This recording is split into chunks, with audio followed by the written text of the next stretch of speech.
Finally, we can see the light at the end of the tunnel after another tedious international break. And Spurs are looking to Germany and particularly Dortmund for potential attacking signings. Meanwhile, Kuluski continues to rip it up, this time in Sweden's colours. And Fabrizio Romano gives an update on Christian Romero's future. All this and more on today's episode of Daily Premier League News with me, Barnaby Slater. Guys, thank you so much for tuning in.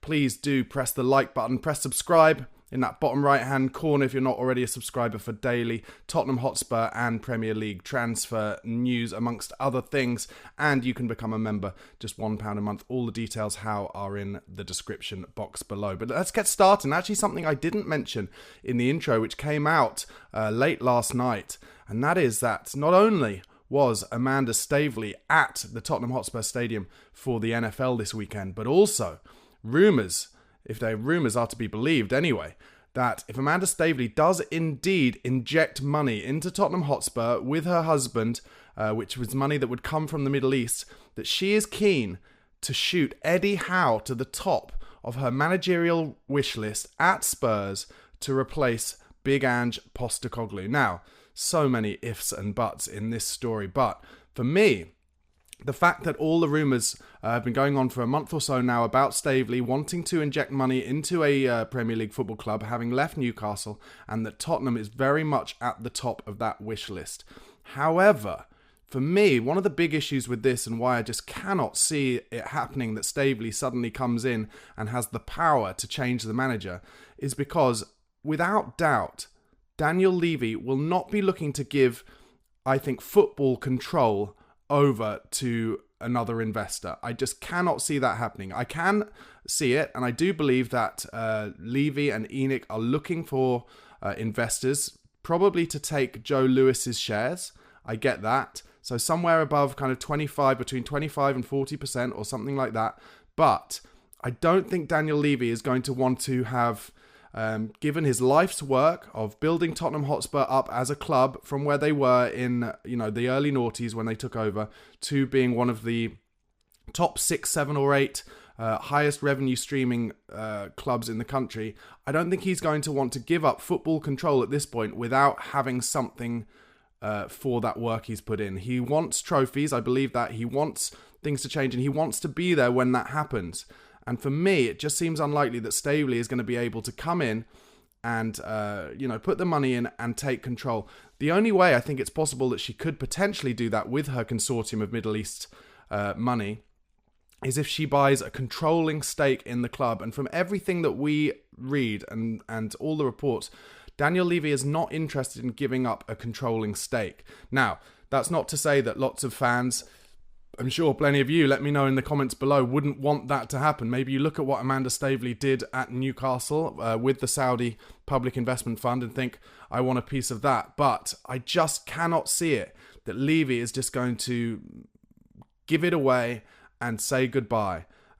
So these reports that Eddie Howe is somehow at the top of Amanda Stafly's wish list, it just seems a bit unlikely. However, to play devil's advocate, you look at what happened at Manchester United. Ineos, Sir Jim Radcliffe, they invested 25% of the club, the money for 25% of the club, and they took over football control. But the difference is, I think the Glazers were desperate to give that away because they were just getting so much abuse and they wanted to keep taking the money out of the club, but without all of the abuse. So now the abuse goes on to Sir Dave Brailsford, Sir Jim Ratcliffe, etc., etc. But I think Daniel Levy still wants that level of control, and he wants to be able to be credited for any success that Tottenham might have in the future. So maybe that is where the conversations are happening at the moment with Amanda Stafly, because she was at the Brentford game, she was at the NFL at the weekend, so there is clearly something going on. No smoke without fire. But is Daniel Levy willing or able to give up the level of control that he has over the day-to-day running of the club to new investors? I just can't see it. Let me know what you think in the comments. I just do not think that is likely. Anyway, some Spurs transfer news now. Tottenham apparently amongst the clubs who are scouting Dortmund winger Jamie Gittins. I don't know if you saw his goal against Eintracht Frankfurt. An absolute banger, cutting in off the left. And the stories that keep coming in or coming out of Tottenham at the moment in terms of potential signings are that we're really looking at that left-sided forward role.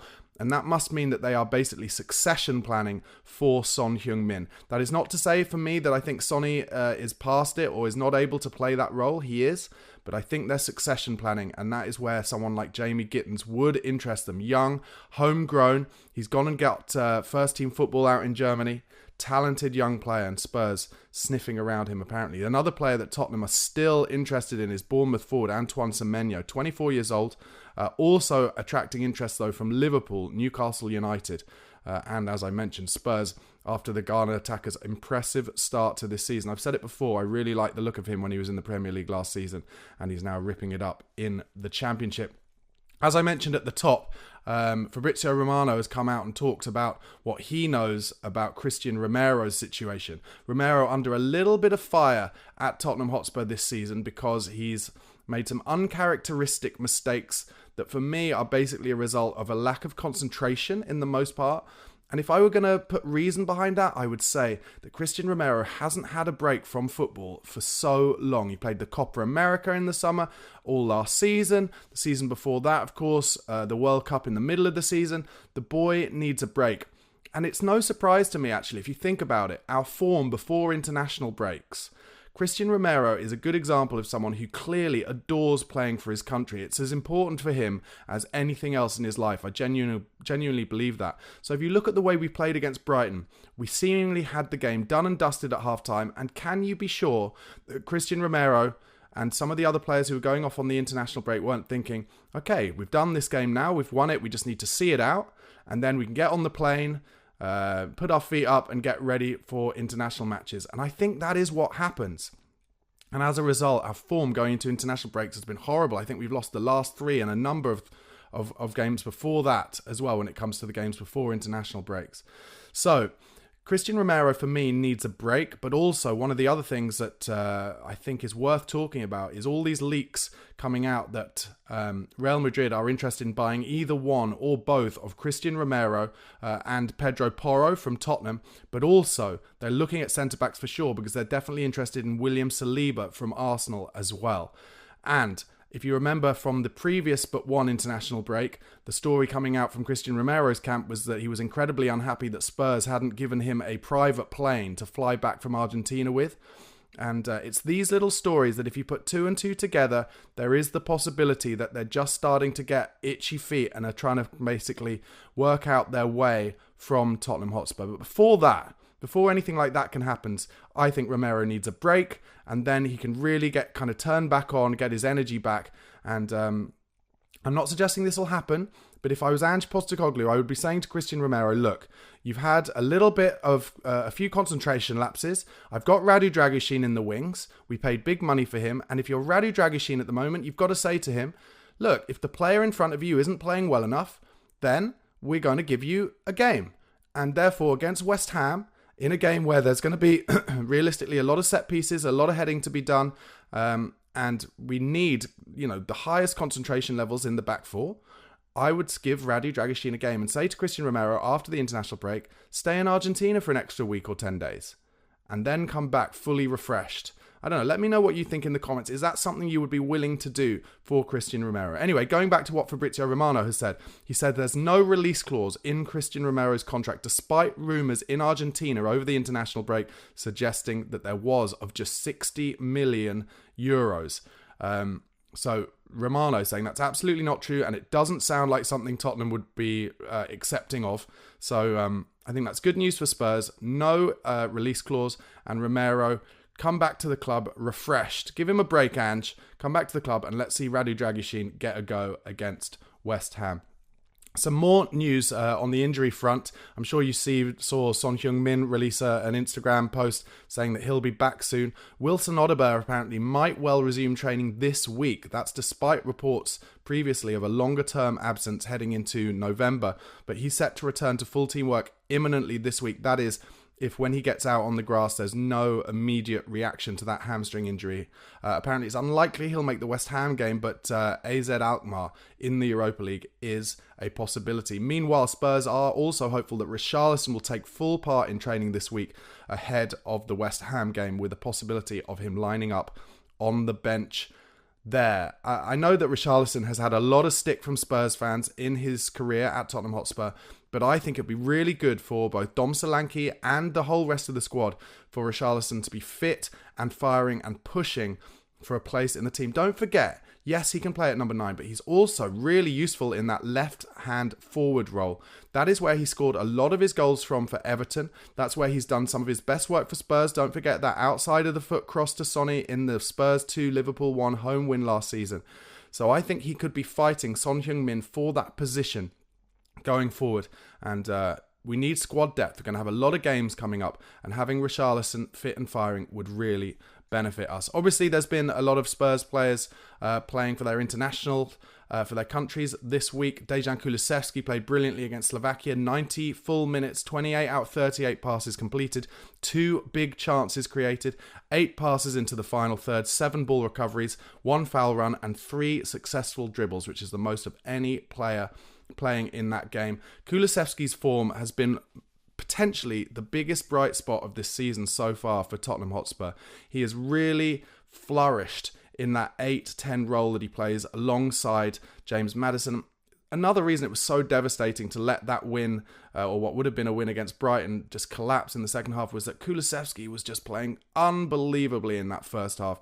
He had the freedom of the pitch, and Brighton were not giving him the respect he deserved, and he was just playing fantastically. And then, unfortunately, we just stopped working hard in that second half, stopped getting Decky on the ball. It's us pressing high up. It's us winning the ball up high, which allows Kulusevski to really get into his element, his best positions, into those little pockets, and able to play those final balls and go for returns in the box. So I'm hoping that against West Ham, we will be back on it, back full energy, and really making the most of what we've got there with Kulusevski at the moment, which is a top-level player playing at his best. Similar to Pedro Porro, mentioned him earlier. He's playing brilliant stuff at the moment as well. We need to get him on the ball more. We need to get him in positions where he can do damage, where he can take long shots, where he can get crosses in. And in that second half against Brighton, we just stopped doing that. In fact, Kulusevski has come out with some more quotes about what has led to his improvement this season. He said, "I really feel I'm stronger mentally and physically this season. I've changed the mindset a bit. I think that is to my advantage. I've grown off the pitch as well. The plan is to get better every day, and I feel that I'm becoming that." He was asked a little bit about his performance against Manchester United a couple of games ago. Don't forget, although we had a difficult 3-2 loss against Brighton, we did go to Old Trafford and win 3-0 just the game before. So it's not, the end of the world by any means. And Kulusevski said this: "I've worked incredibly hard to be able to play to that level. I'm not shocked. I've just been waiting for it. Every match has felt good, but that one was perhaps extra good." I'm loving all the stuff coming out of Kulusevski's camp at the moment. I just want to see him on the ball for Spurs more. For me, the only thing that I think we're still waiting to see is the type of goal scoring that we saw from him in his first 10 games under Conte. I think he can get that back. I think we just need to get him the ball in the positions where he's most dangerous. As I mentioned earlier, Real Madrid starting to leak out that they're interested in Pedro Porro. In fact, the reports saying that they've compiled positive reports on Pedro Porro for years now. The most significant obstacles apparently to any potential move coming out of Madrid are that he has a deal until 2028, so still 4 years, and of course that Daniel Levy is known to be a tough negotiator. Porro was asked while on international duty for Spain his thoughts. He said, "Right now I'm just focused on Tottenham. If that movement does come, it comes, and if it doesn't, I'll just keep working as I have been doing." I think that's all you can say as a player, really. Listen, realistically, links with Real Madrid, players, they're always going to be interested. Of course they are. It's the biggest club in the world, especially with that unbelievably beautiful new stadium that they've got. Incredible. So, for me, if Romero and Porro get their big moves to Real Madrid sometime in the next 3 years, fine. We get big money for them. We reinvest. It's more about the team, especially under Ange Postecoglou. It's more about the team than individuals. And we've got this style of play, and we keep going, we keep moving forward, and we get the big money to reinvest elsewhere. But if it doesn't happen, Real Madrid go to other players like Saliba, like I mentioned, then fine, we get to see the best out of Romero and Porro for years to come, and that's really exciting. His stats, Porro, against Denmark were 67 out of 76 passes completed, 1 big chance created, 7 passes into the final third, 3 out of 3 accurate long balls, 1 clearance, 1 headed clearance, 7 ball recoveries, 4 out of 8 ground duels won, and 2 out of 3 aerial duels won. Well done, Pedro Porro. Really pleased for him getting back in the Spanish squad and team. Brennan Johnson, of course, scored again for Wales. That's a goal in each of his last 7 games for club and country now. He is on fire. Another player, let's just find him in those inside right positions in the box. Let him shoot across the box. Let him come in at the back post while the left-sided forward gets balls across the box, and he will continue to score. Dominic Solanki was asked this week while on international duty his thoughts on Ange Postecoglou. He said the following: "He's a great manager. One of the reasons why I was so keen to join Spurs. The way he plays definitely suits my style, so it's like for like. The way he plays is very aggressive on the front foot, pressing very high, which I enjoy doing. So like he said, it's a great fit." Completely agree with both Solanki and Big Ange Postecoglou, who are waxing lyrical about each other. Solanki is the perfect striker for us in that he is a workhorse. Loves to press high, loves to put pressure on the centre halves, loves to put pressure on the goalkeeper and make those angles that makes it purposely difficult for those players to play balls where they feel most comfortable passing them. And Solanki is also an excellent finisher and a fox in the box. He gets himself in good positions for rebounds, and I think we'll only see him improve and continue to score goals for Spurs.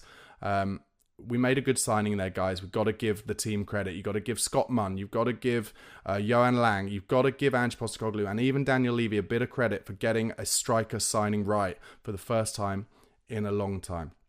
Mickey van der Ven, obviously on international duty for Holland, he was asked how he feels things are going. He said things are going well, and I think that's with Tottenham as a team. We are also playing well and earning more points than we actually have now. I think he means deserving more points. I play my matches and I do my thing. In terms of the Brighton game, he says, I felt quite ill from that result. As a team, we had a fantastic first half, led 2-0, but in the end, we lost 3-2. I did speak to Bart Verbruggen immediately after the match, and he saw that I was very ill from it, which he means, I guess he means feeling like sick as a dog from the way that we lost the game. He said, then Verbruggen was not the person that you wanted to irritate you with that, basically meaning he probably shouldn't have spoken to him.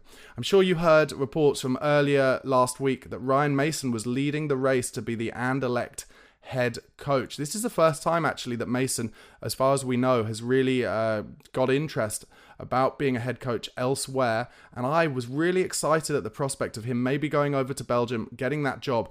Don't forget, Vincent Kompany was the previous head coach there a few managers ago, and Mason, I think, deserves a chance. He's done the interim role a few times at Spurs. He's learned under Mourinho, he's learned under Conte, and now under Big Ange Postecoglou, and he deserves a chance at a club, and I thought Anderlecht might be a perfect fit, but unfortunately, in the end, despite advanced talks, it didn't quite happen, and Anderlecht went elsewhere. I'm sure Mason will be disappointed with that, but hopefully he keeps his head up, keeps learning under Big Ange, and that he will get his chance elsewhere. I do think it's a positive that Spurs' coaches and assistant coaches are being poached or headhunted by other clubs. Obviously, the Birmingham manager was our assistant coach last season, and it shows that people are loving what Big Ange is doing. They want to play similar ways, and they want to take the coaches who are learning from the Australian. Jaff Tanganga, obviously now at Millwall, Spurs Academy graduate, he gave some quotes this week about how he still feels so strongly about Tottenham Hotspur Football Club. He said, Tottenham will forever remain my first home and have a special place in my heart. I'd accepted that I was going to leave, but the day of the farewell was still difficult. You don't easily part from a love like that, and now I continue to follow them. I cheer for my former teammates, and I know that sooner or later they will return to a final and win it. They deserve it. So good for you, Jaffet Tanganga, saying positive things about Tottenham Hotspur. And although for me, he didn't quite have what it took to be a full-time first-team player for Spurs, he had some big performances for us. He came through the academy and he got us, some important results, or helped get us some important results. So well done, Jaffet Tanganga. And I think he will, just like Cameron Carter-Vickers has over at Celtic, he will bring himself back up to a really high level, Jaffet Tanganga, and probably get, similar to how Jack Clark did after going to Sunderland, he'll probably get a Premier League move sometime in the next 2 or 3 years to what I would imagine would be a middle to lower level Premier League club. Let me know what you think of Tanganga in the comments below. Guys, just before I go on to some other Premier League transfer news, if you could press that like button if you haven't done already. If you could subscribe, that would be so amazing. If you're not a regular subscriber or not a subscriber already, just go to the little illustrated picture of me in the bottom right-hand corner, press the subscribe button for daily Tottenham Hotspur and Premier League news.